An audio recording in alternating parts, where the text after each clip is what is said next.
What's up, everyone? Thralls Metal here once again. I'm Necrotic, and I have another collection update.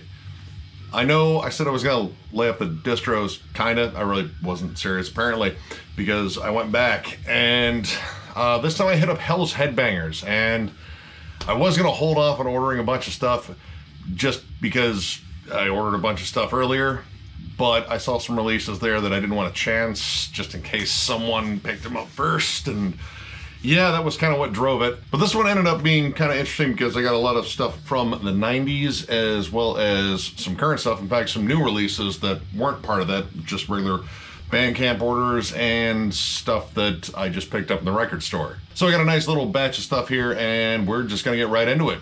Feastem, Fear in Concrete.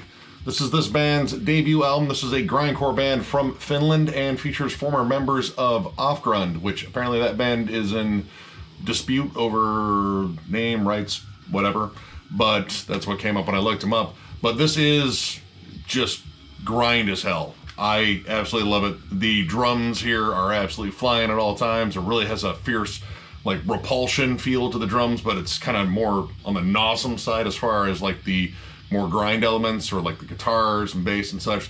Vocals are all like kind of a high-pitched, shrill scream.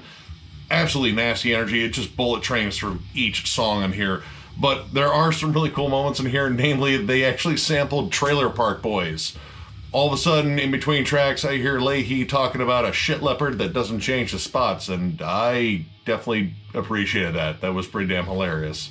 Now you get like little bits on here that are more like straight up D-beat punk or even death metal. There's some like really good death metal riffs on here, and the breakdown that is on Last Shelter is particularly good. Probably one of the slowest moments on this, because this is just blast beats galore, but solid release. Apparently they have some other albums. I need to check them out. I did like Offgrund. You know, shame they're not around anymore, but if this is the replacement, I will gladly take it, because this is absolutely badass. So definitely check this out.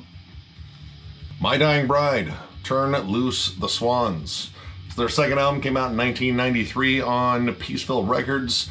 English death doom band, one of the pioneers of it. You know, them and Paradise Lost, I'd say. Really solid, depressing ass music. These guys are, I would say, the kings of gloom. Nothing feels happy about this album, and it probably shouldn't. I mean, it's death doom, it's kind of funeral doom, it's kind of goth rock in spots. I mean, that's just kind of My Dying Bride sound. Strings, pianos, more clean vocals than harsh vocals, though I gotta say the title track on here is probably the heaviest track on here, and it's, you know, mostly harsh vocals. I really dug that one. Some of them, they take a little bit to get going, but I mean, you know, these are longer songs, they take time to build, there's loads of dynamics, the songwriting is top notch. The Crown of Sympathy might be a little Ren Fair-ish, but I still enjoyed it. This is definitely a band I still keep meaning to get more stuff by. It's just, you know, always kind of on the back burner. And I saw this one in a used bin and was like, well, let's just get this rolling now. And this is a much lauded release of theirs, and I can see why. It is a giant bummer through and through, but it's really good. And if you're looking for well-written, depressing music, definitely check out My Dying Bride, like literally any album, but definitely check this one out for sure. Angerot, The Divine Apostate. This is the second album from the Sioux Falls death metal band. I actually got their first album courtesy of a Metalhead box, actually one of the earlier ones I got, and apparently so did Metal Viking 82, because he just got this too and reminded me that they had a second album that I missed. Now this came out on Redefining Darkness. I can't remember if the first one did or not, but this is just nasty, evil sounding death metal. Like lots of bloodbath worship, but also a lot of like Morbid Angel riffs in there too. Very dark atmosphere, and the riffs are absolutely pummeling on here. Production's solid, heavy as nuts. I gotta say, I don't care for the overuse of the female vocals on here. I know they're like kind of there for like a gothic, creepy atmosphere, but it'd be nice if they used them just a little bit more sparingly. What I do love, however, is the second track, Oh Son of the Morning, Oh Son of the Dawn, features a guest solo from Terrence Hobbs, and he absolutely shreds his balls off on it, and it's absolutely killer. Really good switch-ups on the vocals. You get good highs and lows on here. Loads of just evil sounding harmonies, and I mean, that evil vibe that really kind of made it stand out to me, because it just feels dark and sinister, and I absolutely loved that about this album. I gotta say, Council of the Ungodly too. That one has such a fierce, morbid angel vibe to it. Great album, great follow-up to their first one. I thought that one was a particular banger as well, and if you love just evil-sounding death metal that sounds like Bloodbath or Morbid Angel or mix the two, yeah, pretty much if you love death metal, definitely check this out because it's an absolute banger. Celestial Sanctuary, Soul Diminished. This is the debut album from this UK death metal band on Redefining Darkness / Church Road Records joint release.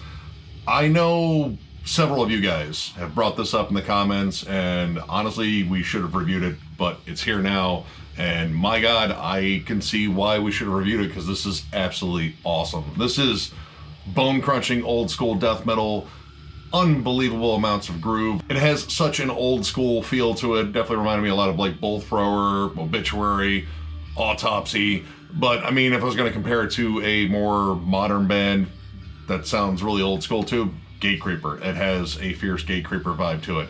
I love the production on it.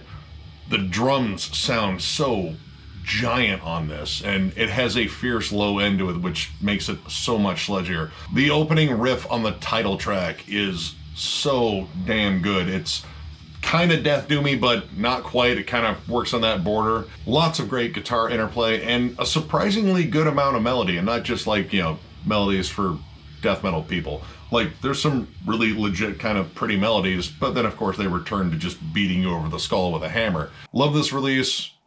Probably should have reviewed it, but I got it now, and oof, this is an absolute monster of an album, and you should definitely check it out.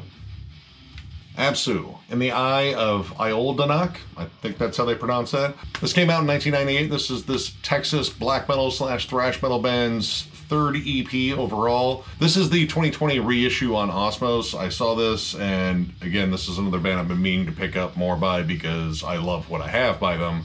So I saw it and snagged it. And I'm glad I did, because this is awesome. It's really raw sounding blackened thrash or black metal. It's, I don't know, it feels more black metal, but there are a lot of thrash elements. The vocals definitely have more of a blackened tinge to them, but every now and then you get like a giant like Tom Araya scream on here, and there's a lot of Slayer riffs on here. Like, this kind of comes across as blasty Slayer sometimes, which that is not a problem at all because I love that shit. Naturally, if it sounds like Slayer, the riffs are insanely fast. Very frantic drum work on here. It's really nuts. And it's kind of odd, the first couple of tracks, I think, lead in with what sounds like a woodblock.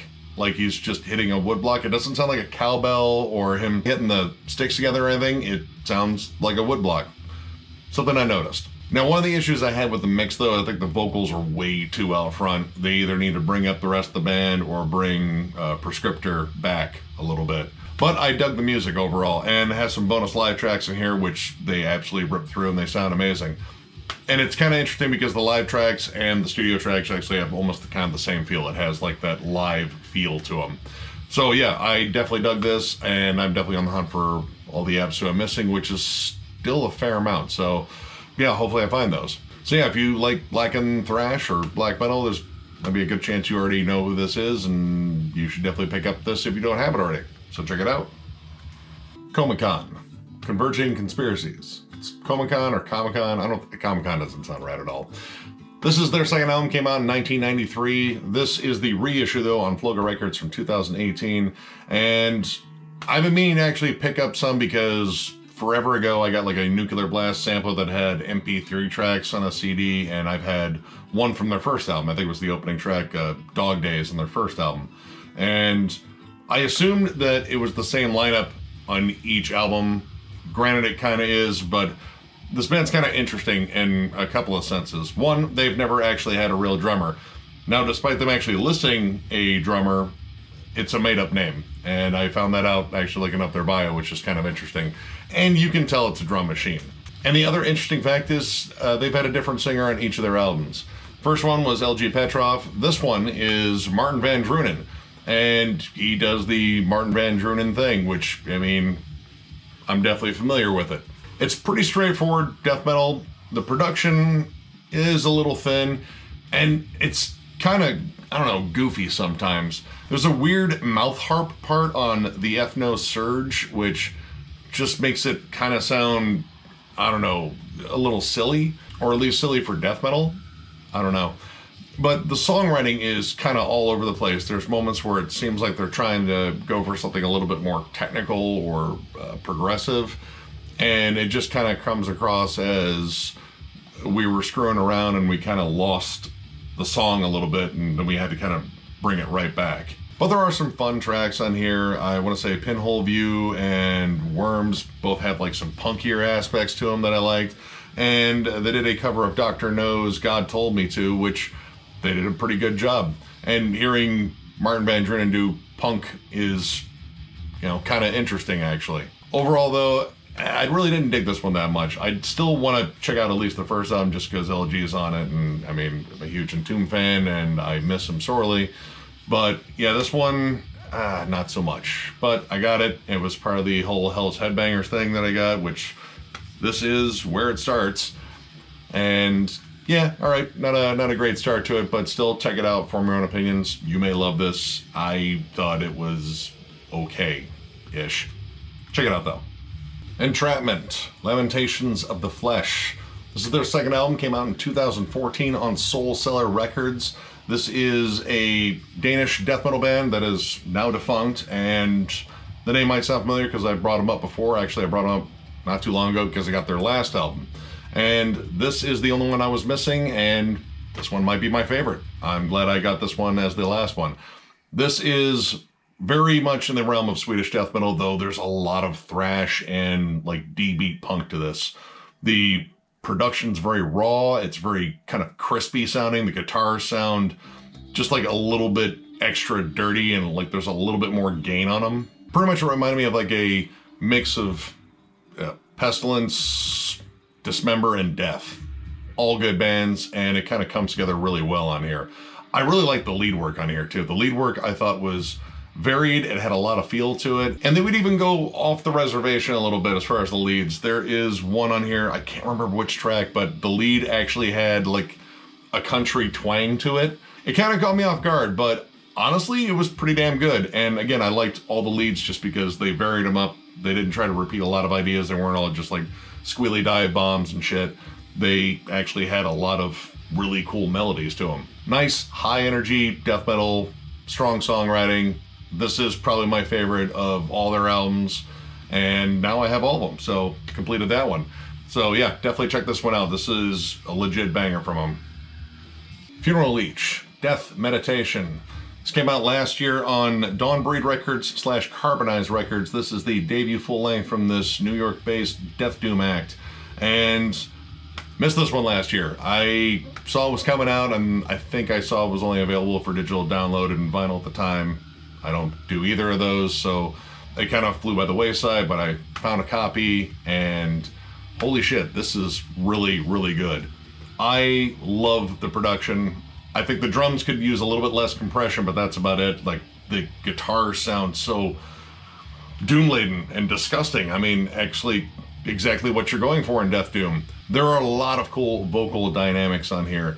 There are, of course, deep, low growls, some shrill screams, there's chants.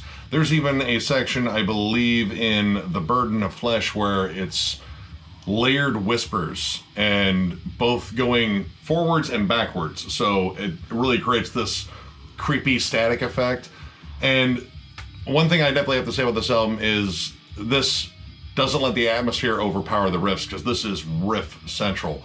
And you still have a ton of atmosphere here. It still gives you that giant oppressive feel throughout the album. Lots of melodic hooks, great groovy sections. There's even some nice up-tempo moments that break up the slow lumbering pace of this album. This is just disgusting. I should have picked this up when it came out last year.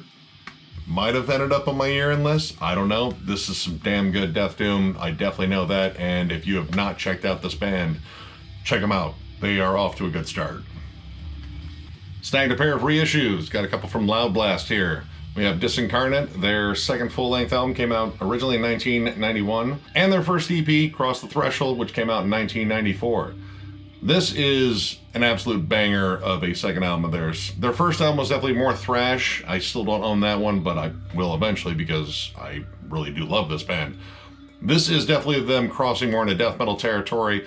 Very, very similar to Death. Like, there's a lot of stuff in here, especially song structure-wise. It's a little bit more technical, and the harmonies really scream Death on here. Interesting vocal approach. You get, of course, your standard growls, but there's a lot of spoken word in here, and I guess it's kind of tuneful, like almost maybe attempted to be sung, but it doesn't really take away from anything. It's just sort of interesting. The riffs speak for themselves, and the song structure on these songs, absolutely amazing. I loved every track on here. And of course you have some bonus tracks, some demos that weren't released before, which is really cool. Now, To Cross Threshold is a little bit different. There is a re-recorded opening track, Malignant Growth, which I believe was from their first album. And you could definitely tell that they were more of a thrash band before, but this was them sort of, I guess, reworking it as a more death metal song. The riffs still scream thrash metal though. No More Tears to Share, I thought, is an absolute banger on here. That was the song that really stood out to me in a good way. The title track though is kind of odd. I think there's a lot of layered porn samples in it. At least that's what it sounded like. Maybe I'm just a pervert, but I don't think so. Well, I mean, I do think so, but not with this. It sounds like they looped a bunch of porn samples, and some of the song subject matter seems like it's kind of sexually oriented. I didn't go through the lyrics, but I know I heard some lines that were maybe a little cringy. But the song is kind of different too. It's almost more of like technical groove metal. And I mean, this is kind of the point where groove metal was starting to take over, 1994. So, I mean, this might have been more experimental. Now, this does have some cool live tracks and a really solid cover of Slayer's Mandatory Suicide. Vocals, not as good as Araya's, but I mean, Araya was a perfect fit for that song anyway because it was his. But yeah, definitely check this out. Both of these albums, I think, are really good. There's some really quality stuff in here. There's some really weird stuff on here, but definitely check them both out. Loudblast is awesome. I'm still looking for more of these reissues. So yeah, definitely check both out. Portrait, their self-titled debut from 2008. This is the 2018 reissue on High Roller Records. And this is a Swedish heavy metal band. And this is a little bit different than the other stuff. Now, their other stuff was definitely a little bit more, I would say, well-produced, or at least more polished. This sounds a little bit more raw in terms of the production, but I kind of like that old-school heavy metal feel. Just, I don't know, it sounds grittier. It sounds a little bit less like just heavy rock. It sounds metal as hell. The vocals, though. The vocals kind of drive me nuts on this. I don't have a problem with any of the vocals on their other albums, but the vocals on this album, it's a little too much King Diamond worship, and once again, I'm not a giant King Diamond fan. It sounds almost off-key when he does the high-pitch King Diamond wailing, and then he'll, do the same thing King Diamond does and bring it way back down to like a roar. And while, I mean, the vocal calisthenics are impressive, it's just not very appealing for me, and it really drove me nuts because I was really getting into the music. There's a lot of great riffs on here, great harmonies. And there's even spots where they're, doing that kind of fun little dance beat with the hi-hat, and, you kind of want to shake your ass a little bit. It's a solid album. I can't get into these vocals, and they're so out front, they're inescapable. So, I don't know, either I'm going to have to really work at trying to get into that, or maybe find an instrumental mix of this, but it sucks. I like this album. The music's solid. But again, one thing kind of drives me nuts about it. But still, I recommend checking it out. I mean, if you're a King Diamond fan, you're probably going to love the shit out of this. And if you're an old school heavy metal fan, you're probably going to love the shit out of this. And if you're a fan of both, just buy it. It's good. Check it out, though.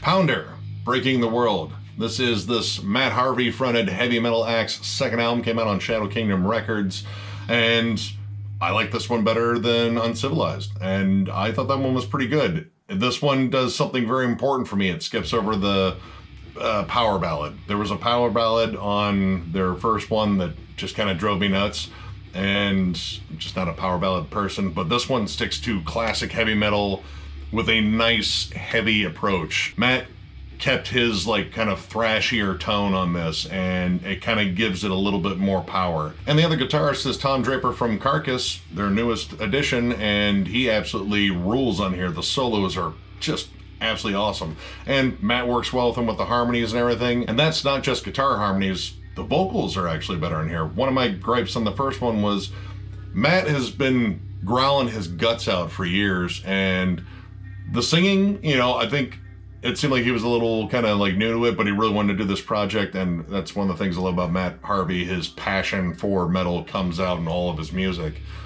He got better at vocals on here. Like, he sounds a lot better, and the vocal harmonies he has with the other guys in the band, which Tom Draper and Alejandro Corredor, their bassists, are both singing on this as well, doing backups, and they create some really catchy vocal hooks on this. I was really shocked at that. Songwriting, I already knew they could do it, and actually they did it even better on here. This is a really solid album. It's flat out fun to listen to, and again, you can kind of hear the passion for this music kind of come out. It feels as though it was all done in the name of fun and the love of metal. And if that is the reasoning, I think that is absolutely awesome, because it, again, comes out in the music. Definitely check this out. This is a lot of fun to listen to, and I'm a fan. Matt Harvey strikes again. Yes.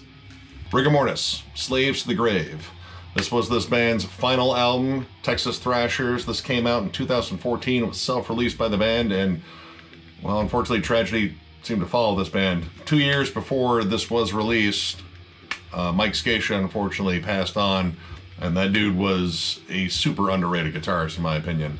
And then unfortunately in 2019 we lost Bruce Corbett, their frontman, and he was a hell of a frontman as well. And this is what we're left with. It's got its moments, and I really wanted to like this because I love Rigor Mortis' debut, and I love the Freaks EP too. I think that's also amazing. This kind of was uneven. I know the real drummer's on here, but it sounds like a drum machine, and it sounds inconsistently mixed. Now, that might have to do with, you know, unfortunately, Mike's passing. I think he was the one that was doing a lot of the mixing on here. But most of the music on here actually sounds more like a platform for Mike. Like, this was almost intended to be Mike's solo, like, kind of shred album, because loads of solos, loads of just insane riffs on here. I mean, he knows how to create some killer riffs. But unfortunately, like, I don't know, the songs just kind of feel like a tamer version of their older selves. Not all the energy feels present on here. It doesn't feel like Rigor Mortis entirely. Like, there are definitely spots. The opening track, Poltergeist, sounds like a Rigor Mortis track, but then when you get down to the last track, which is 9 minutes and tedious as hell, unfortunately, Ludus Magnus, I don't know what's going on there. It's Bruce shouting about gladiatorial combat, and again, it's 9 minutes long, and it goes nowhere, unfortunately. There are some good songs on here, but I mostly picked this up because I'm a completionist. I have their other releases. I love their other releases, or at least the first two. But yeah, this one, I don't know. I had high hopes. I had jammed a couple of tracks, and I must have jammed what I thought were the really good ones. Probably Bloodbath, which I thought was alright, and Poltergeist. But yeah, this one kind of missed the mark for me, and it's sad because this is the last hurrah for the band. There will be no more Rigor Mortis, unfortunately. But I still recommend checking it out. Form your own opinions, jam it, tell me what you think.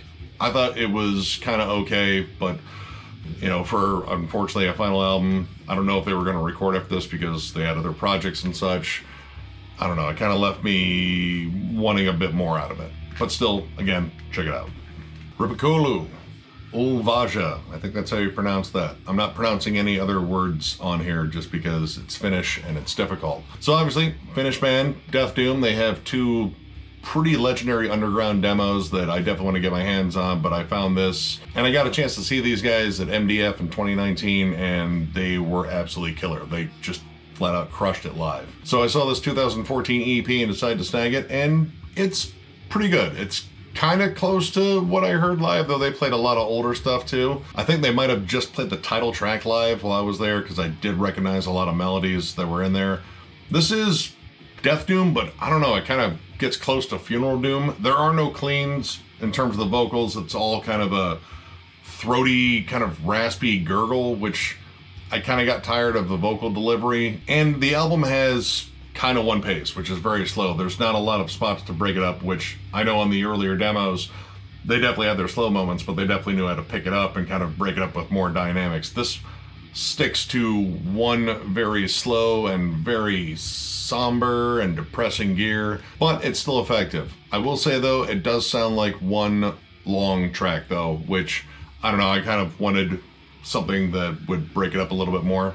I still think this is good. I definitely want to get my hands on at least the Spark, reissues of the demos, because I have jammed those on YouTube and I definitely want them. I just haven't found them for the right price yet.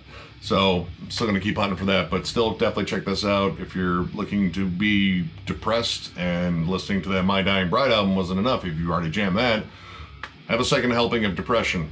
Check it out. Sempiternal Dusk. Their self-titled debut from 2014 came out on Dark Descent Records. This is a death metal / death doom band from Portland, Oregon, featuring members of Black Witchery, Nightfell, Mournful Congregation, Apraxic, and a whole bunch of other bands. I can't remember all the bands. There were a lot. I saw this was available on Hell's Headbangers, and I loved their second album. The follow-up to this I had on my year-end list for 2019, and I think I had it up there pretty high. That thing is a monster. So I had to get this and see where they started, and not too much different. There are some slight differences though. The production, I would say, is a lot murkier in here, and they are really more focused, I think, on the doom side of things, because these songs are long, they are mostly slow, and they are sludgy as hell. I think they got much better at writing dynamics in songs on the second album than this one. Not that there aren't any, it's just they are kind of few and far between, and they're going for more of that giant, gloomy, oppressive atmosphere, which they nailed. You definitely got it there. This album has weight. It just comes down on you and just bends you to its will, which it sounds a little creepy, but that feels about right. Just a long, murky listen, little with atmosphere and low gurgled vocals.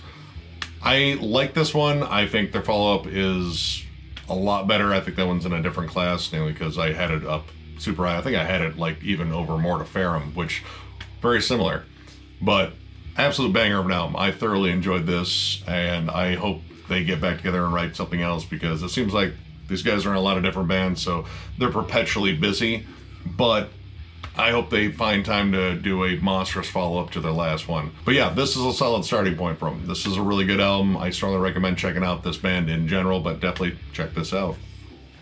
Slaughterday, Laws of the Occult. This is the second album from this two-man death metal act from Germany. Came out on FDA Records, and this is some flat-out nasty old-school death metal. I actually just brought these guys up not too long ago because I got their most recent one, which was absolutely amazing, and this is also killer as hell.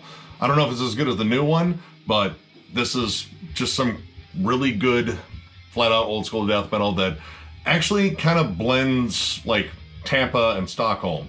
Now, geographically, there's a lot of room between those two places, but when it comes down to the style, they kind of find this like nice little sweet spot right in between their sounds. It has like a lot of entombed riffage. The vocals actually remind me a lot of LG, but you have spots in here that just kind of scream like obituary and death, and it has that fierce Tampa sound. Some strong D-beat sections that kind of bring out like that love of like discharge, but you also have even like a little bit of death and roll. I think it's Sepulchral Ways. It just has like a death and roll bounce, so a little bit of like Wolverine blues entombed in there. And I like the fact that they threw in a really cool cover of Plunging to Megadeth, which is Hallows Eve, which I just picked that up recently, and I should have had that years ago because that is exactly something I would have loved as a teenager. Killer album. I still need a lot of their stuff. I don't remember how many releases they actually have, but so far all the releases I picked up from have been absolutely killer, so I can't wait to go hunting for them. So yeah, definitely check this one out. It's a flat out fun listen, and it's riffy as hell, and what more can you ask from death metal? Just check it out. All right, well, that knocks out another collection update. I'm gonna do my best not to go buy a bunch of stuff on distros. I'm not gonna stay off of Bandcamp though, just because I've already been on there and I know there's stuff that I'm gonna have to get. The compulsion is real, and I mean, in terms of like keeping up on new releases, there's just stuff I have to get from stuff we've already reviewed. But there's a lot of other stuff that I just happen to jam, like, ooh, that's good. I'm gonna have to get it. Shit. But we're looking forward to this weekend. We got the new Cannibal Corpse coming out. I cannot wait to review that thing. And there's actually a lot of other releases on that weekend. So yeah, be prepared for a fair amount of reviews and some different content we're working on, you know, kind of stewing around some different subject matter to talk about different segments. So yeah, we're staying busy here. So if you enjoyed this video, give it a thumbs up. And if you are new to the channel, subscribe, because we do stuff like this all the time. Don't forget, we are also on Patreon. If you want to jump on there and help us out there, we are starting to work on throwing more content that is exclusive to Patreon there now. And we're just going to keep plugging away at that and hopefully keep you guys thoroughly entertained. So with that, I thank you very much for watching, and we will catch you later.